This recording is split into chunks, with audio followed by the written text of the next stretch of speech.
બનાસકાંઠા જિલ્લામાં એલસીબી પોલીસે થરાદના દેલણકોટ ગામની સીમમાંથી વિદેશી દારૂની મોટી ખેપ પકડી પાડી છે.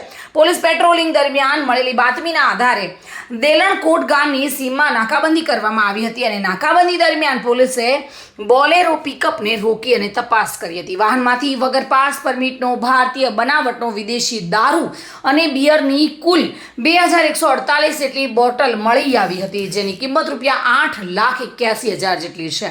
પોલીસે 4 લાખની કિંમતની બોલેરો પિકઅપ અને ₹5,000નો એન્ડ્રોઈડ મોબાઈલ ફોન પણ જપ્ત કર્યો છે. આમ કુલ મળી ₹12,86,000 જેટલા રૂપિયાનો મુદ્દામાલ પોલીસે જપ્ત કર્યો છે અને આ કેસમાં અન્ય 2 આરોપીઓ સામે થરાદ પોલીસ સ્ટેશનમાં કાયદેસરની કાર્યવાહી હાથ ધરવામાં આવી છે.